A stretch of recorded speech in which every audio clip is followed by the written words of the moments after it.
Hey everybody, welcome back to the Bible reading plan. Today we're in the first chapter of the book of Hebrews. And Hebrews is an interesting chapter because we don't have an author for it. It's an anonymous author, but what we do know is the author was in close relation with the apostles. So this could have been Paul, which is the most likely candidate, I would say, or it could have been Apollos, it could have been Barnabas, anyone who was close to the apostles. But we know this is a book written by someone close to them, so it was grounded in the teaching of the apostles.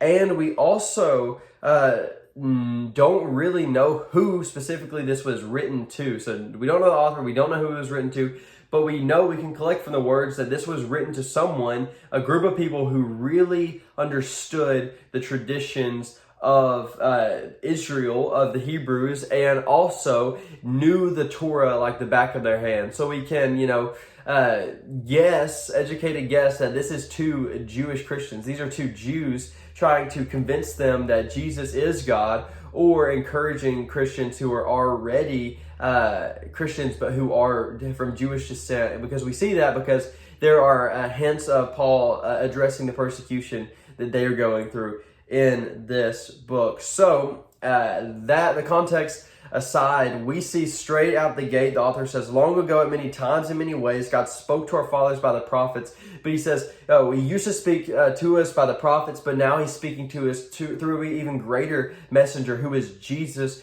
Christ, the Son of God. And then he goes on to say, he is the imprint of God. He is God with a body. He is God in the flesh. He's not just a prophet. He's not just a messenger. He is God. And the Hebrews, who would have esteemed angels super, super, super high, this would have been in their day-to-day conversation. Angels were very high esteemed. He says those messengers of God that bring the message of God, their message, their job isn't even as close to what Jesus is. He's even greater than the angels. His name is greater than the angels, and he sits at the right hand of the Father. Even more than that, he's the creator of the universe. This is showing who Jesus was in complete, not holding back, just putting it out there. This is who Jesus is. He's God, he's creator, he's above the angels, he's a messenger of God, and his message is the greatest message. So then he goes on to strengthen this by using Old Testament prophecy. In verse 5, he says, God never said this to the angels, you are my son, today I've begotten you, or I will be a father to him, and he shall be to me a son. But I love, as we just go through this, and he's talking about all these things Jesus is, and who is Jesus truly is, and his power. And he says in verse 3, he says, he is the radiance of the glory of God, exact imprint of his nature, and upholds the universe by the word of his power.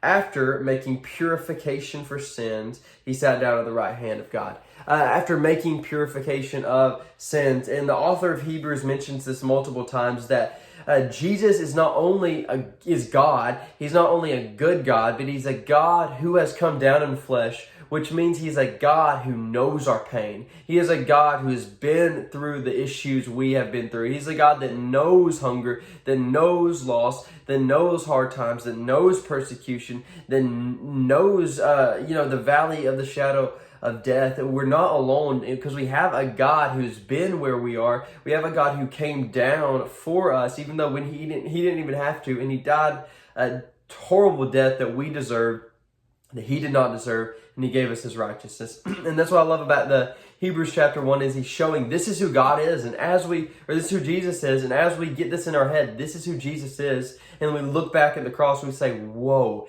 he had it all, but he gave it all up so we might have it all. And I think that's a beautiful word. I hope you take that with you today. I can't wait to dive deeper into this book with you as we go along in Hebrews. But thank you for joining me in the Bible reading plan. I hope to see you tomorrow. Bye.